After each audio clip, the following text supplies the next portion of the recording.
எல்லாரும் நமஸ்காரம். இன்னைக்கு மகாபாரதம் எபிசோட் 103,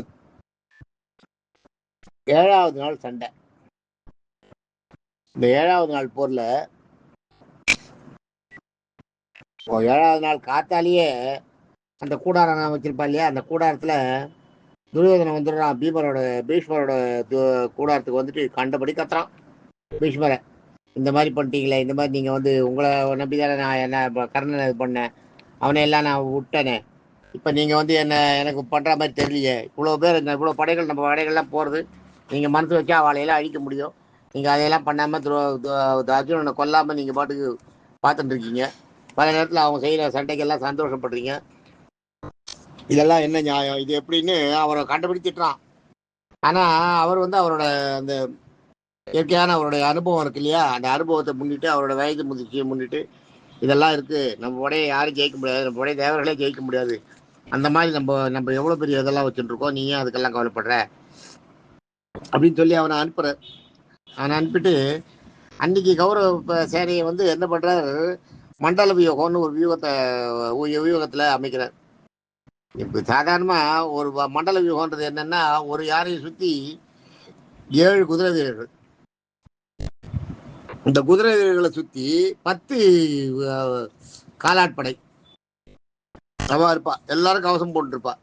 ஸோ குதிரையை நீங்க நம்பி பண்ணீங்கன்னா காலாட்படை இருப்பாளே அவ அடிப்பா.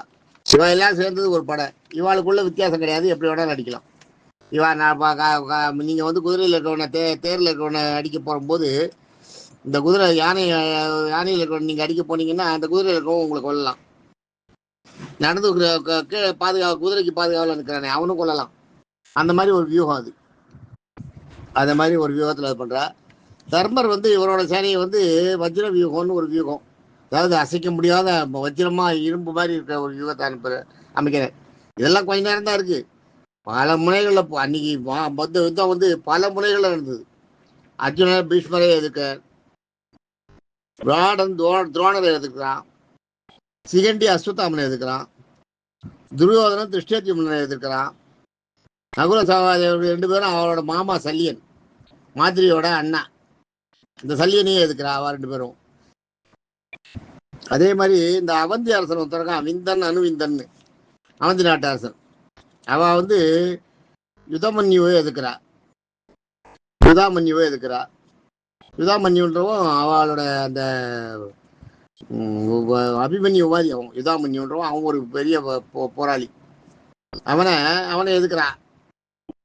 பீமனும் துரியோதனனும் தம்பிகள், பீமனுக்கும் துரியோதனுக்கும் தம்பிகள் சித்திரசேனன், விகர்ணன், துர்மஷன் போன்றவர்களுக்கும் நாராயண படையோட தளபதி இருக்காங்க கிருதவர்மா, இவா எல்லாரும் ஒன்னா சேர்ந்துட்டு பீமனை எதிர்க்கிறார். அதே மாதிரி கடோத்கஜனுக்கும் பகதத்தனுக்கும் சண்டை நடக்குது. அதே மாதிரி அலம்பசன் ஒரு ராட்சச குலத்துல சேர்ந்தவன் அலம்பசன் அலாயுதன் 2 பேர், அவ 2 பேரும் சாத்தியகை எதிர்க்கிறா. பூரிசவசு திருஷ்டகேதுன்ற அந்த அவனை எதுக்குறான். இந்த திருஷ்டகேது யாருன்றதெல்லாம் சொல்றேன், அதெல்லாம் நான் உங்களுக்கு சொல்லலை. யுதிஷ்டன் சுதாயுன்றவனை எதுக்குறான். யுதிஷ்டன் கிருபர் வந்து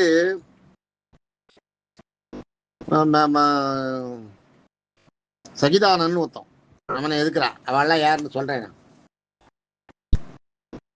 விராட தேசத்துல மிகப்பெரிய மகான்கள்லாம் வந்து இந்த விராடராஜனுக்கும் துரோணருக்கும் சண்டை நடக்குது.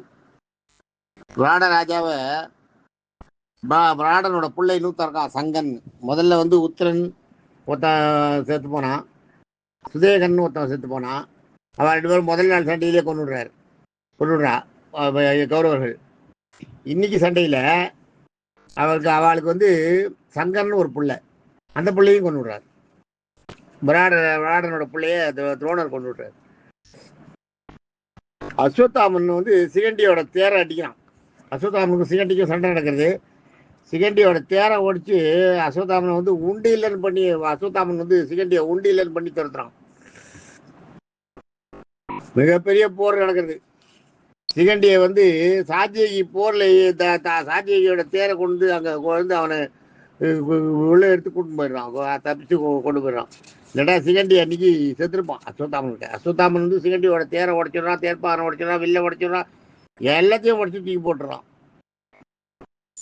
அதே மாதிரி சாத்தியகிக்கும் அலம்பசன்ற ராட்சசன் அவனுக்கும் சண்டை நடக்குது. இந்த அலம்பசன்ற ராட்சசன் யாருன்னா, அலம்பசன் வந்து ஜடாசுரன் ஒரு அசுரன். இல்லை, அந்த அலம்பசனும் அலாயுதனும் 2 பேர் அண்ணா தம்பி. சகுனியோட தம்பி நிருதன் ஒருத்தன் தான், நிருதனின் மகள். இவன் வந்து அந்த மகளை வந்து சகுனியோட தம்பி நிருதன் என்ன பண்றான், ஒரு அரக்கி பொண்ணை கல்யாணம் பண்ணிக்கிறான். அரக்கி பொண்ணை கல்யாணம் பண்ணிட்டு அவளுக்கு வந்து தான் அந்த ஜடாசுரன் பிறக்கிறான். இவனுக்கு பிறந்தவங்க தான் அலம்பசன் அலாயுதன் 2 பேர். அவன் 2 பேரும் என்னன்னா, தன்னுடைய இந்த சகுனியோட அந்த தம்பி பொண்ணு இருக்காளே அவளை மாதிரி அந்த அந்த இதெல்லாம் தெரியுது, வித்தையெல்லாம் இந்த அரக்கரோட அசுரோட வித்தையெல்லாம் வச்சு மாய வித்தை எல்லாம் பண்றான். பீமனையும் அபிமன்யுவையும் எதிர்க்கும் வல்லமை படைத்தவன் அவன். அந்த அலம்பசன் இருக்கானே அவன் சாதாரண ஆள் இல்லை, பெரிய ஆளு. பீமனையும் அபிமன்யும் 2 பேரையும் ஒன்னா சேர்த்து எதுக்குறான். கடோத்கஜனுக்கு இவனை ஆகாது சாதாரண அலாயுதனை. 2 பேருக்கு எப்பயுமே ஒரு பகை, உள்ளுக்குள்ள பகை உண்டு. கடோத்கஜனுக்கு அவளை பிடிக்காது, அலாயுதனை பிடிக்காது. அது என்னவோ அவளுக்குள்ள ஒரு ஜடாசுரன் கூட அவகிட்ட தகராறு, ஜடாசுரன் கூட தகராறு இருந்தாலும் அவள் பிள்ளைகளை பிடிக்காது. இந்த 14வது நாள் யுத்தத்துல கடோத்கஜன் தான் இவளை கொல்றான். இவன் வந்து துரியோதனோட நண்பன். இந்த அலம்பசன்றவன் துரியோதன நண்பன். அவன் என்ன பண்றான், இந்த அலம்பசன் தான் சாத்தியகி எதுக்குறான். சாத்தியகிக்கும் அலம்பசனுக்கும் பெரிய சண்டை நடக்குது. முதல்ல சாத்தியகி தோத்தாலும் அதுக்கப்புறம் அலம்பசனை ஜெயிச்சுடுறான். அலம்பசனை ஜெயிச்சு ஓட விடுறான். அலம்பசன் பயந்துட்டு ஓடிடுறான். அந்த யுத்த நெறிமுறைகள்லாம் சுத்தமா போயிடுது. எல்லாம் இவாளோட வச்சிருந்த அந்த அந்த வியூகம்லாம் அடிபட்டு போச்சு, எல்லாம் ஓடிடுறான். அப்புறம் திருஷ்டேத்யும்னன் வந்து துரியோதனனை எதுக்குறான். திருஷ்டேத்யும்னன் துரியோதனோட தேரையும் தேர் பாகனையும் குதிரையும் எல்லாத்தையும் அடிச்சு கொண்டுடுறான். அந்த நேரத்தில் சகுனி வந்து துரியோதனை காப்பாற்றி கூட்டின்னு போயிடுறான். காப்பாற்றி அந்த பக்கமாக வேற ஒரு பக்கமாக கூட்டின்னு போயிடுறான். அந்த மாதிரி ஒரு இது சகுனிக்கு அவ்வளவு சாமர்த்தியம் உண்டு. சகுனி வந்து துரியோதனை காப்பாற்றி கொண்டு போயிடறான். இல்லாட்டா அன்னைக்கு அந்த இதில் திருஷ்டேத்யும்னே துரியோதனை கொண்டிருப்பான். அவ்வளவு அவனை துரியோதனோட படகடையெல்லாம் எடுத்து அவனை நிராயுத பணி ஆக்கி நிறுத்திட்டான். அந்த மாதிரி ஜெயிக்கிறான். திருஷ்டேத்யும்னன் ஜெயிக்கிறான்.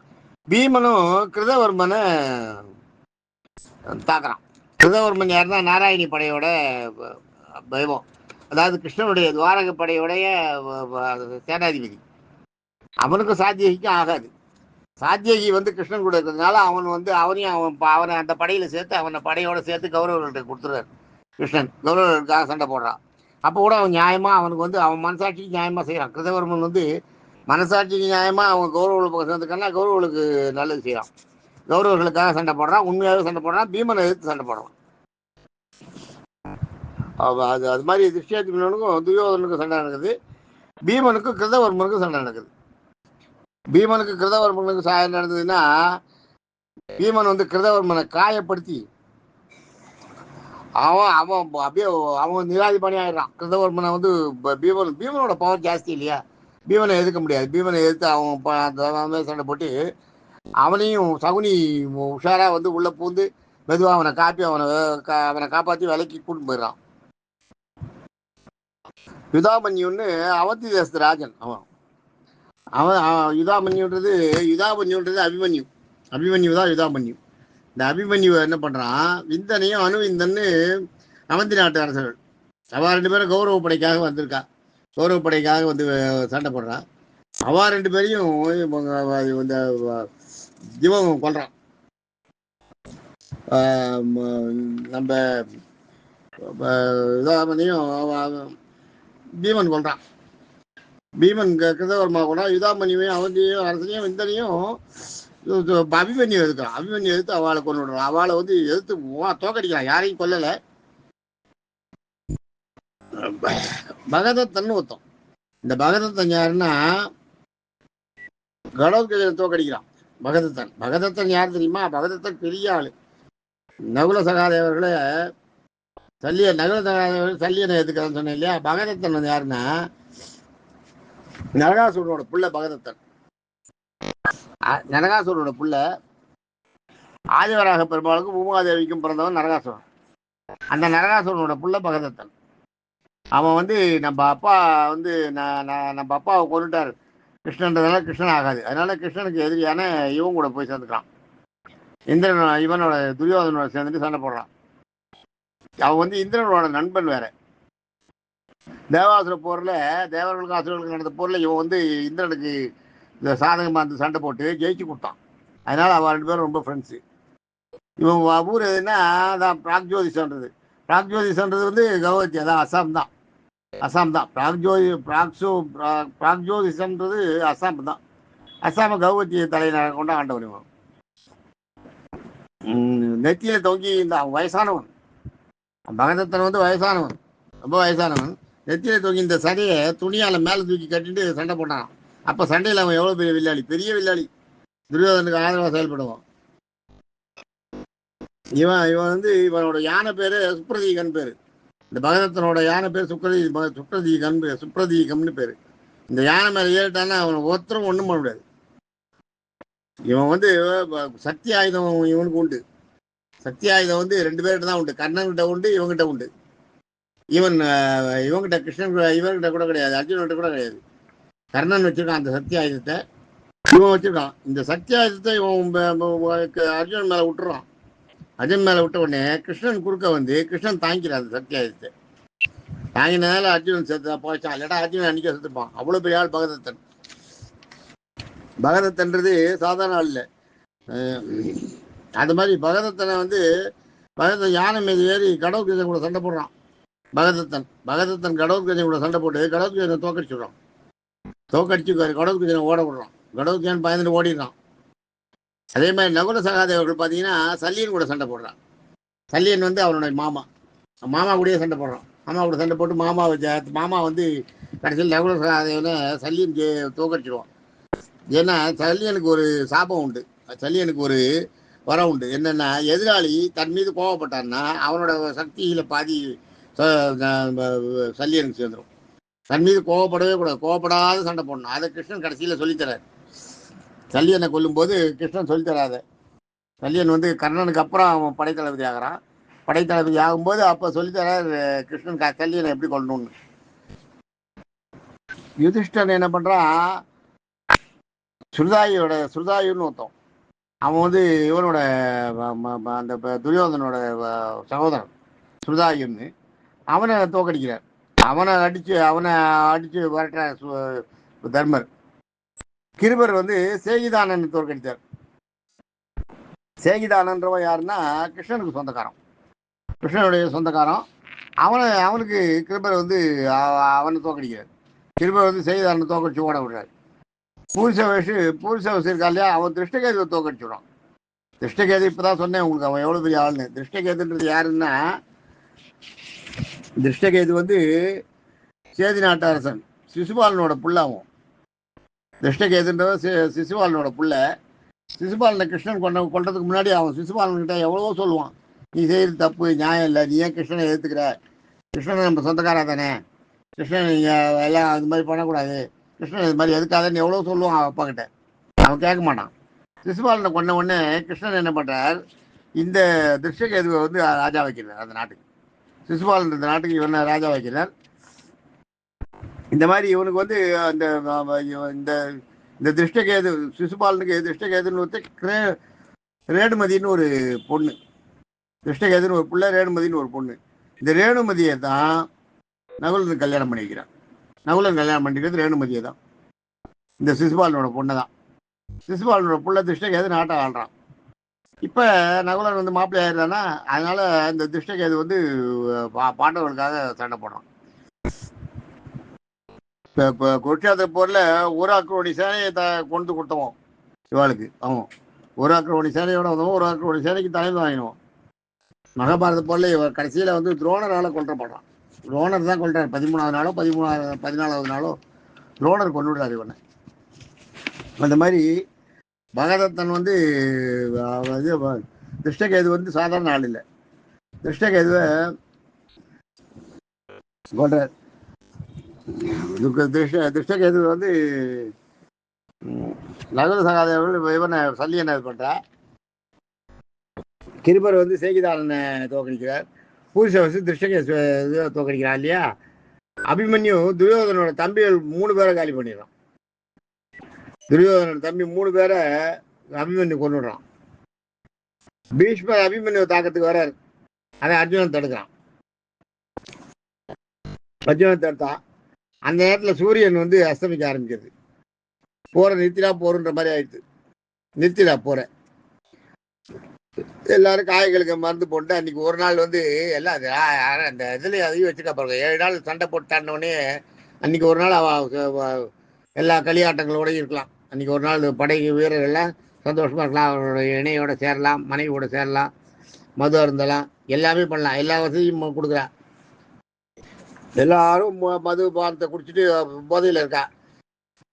தன்னோட ஒய்ஃப் இருந்தா தன்னோட ஒய்ஃபை கூட சேர்ந்து போய் அவள் கூட இருக்கா. அது மாதிரி அவளுக்கு வந்து அன்னைக்கு ஒரு நாள் அவளை ஃப்ரீயா விட்டுறான். ஆனா கண்ணன் மட்டும் என்ன பண்றான், அந்த அவரோட குதிரையில அந்த குதிரைக்கு மேல பட்டிருக்க புண்ணுக்கெல்லாம் மருந்து போட்டு அந்த குதிரையை நல்லா தடவி கொடுத்து குதிரையை ஊக்கப்படுத்தி குதிரைக்கு தேவையான உணவுகளை கொடுத்து அதெல்லாம் பண்ணிட்டு இருக்கான். அப்ப அர்ஜுனன் வந்து பார்த்துருவான். அர்ஜுனன் பார்த்து கண்ணன் கிட்ட கேட்பான், நீ ஏன் இந்த வேலையில நீ எதுக்கு பண்ற, வேலையை விட்டு பண்ணலாமே அப்படின்னா. நான் வந்து அப்ப சொல்லுவா கர்ணன், நான் வந்து என்னுடைய கடமையை செய்யறேன். நான் வந்து இந்த உன்னோட தேருக்கு நான் தான் சாரதி.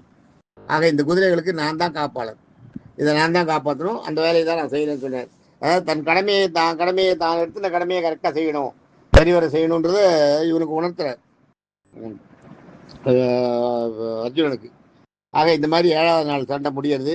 7வது நாள் சண்டையில நிறைய பேர் படைகள்லாம் நிறைய செத்து போயிடுது. நிறைய பேர் செத்து போறா படைகள்ல. படை வீரர்கள்லாம் நிறைய பேர் செத்து போறா. முக்கியமான அரசர்கள்ன்றது யாரும் சாகல. துரியோதனோட தம்பி 3 பேர் செத்து போறா. வேற பெரிய சாவுன்றது ஒண்ணு இல்லை. ஆனா எல்லாரும் அவளோட சக்தியை நிரூபிக்கிறா. அன்னைக்கு சண்டையில தான் அவளோட ஒரிஜினல் இது பாக்குறா. பீஷ்மரோட ஒரிஜினல் இது பாக்குறா. துரோணருடைய அசாத்தியமான சண்டையை பாக்குறா. எல்லாத்தையுமே அன்னைக்கு பாக்குறா. நாளைக்கு 8வது நாள் போர்ல பார்ப்போம் என்னன்னு. தேங்க்யூ.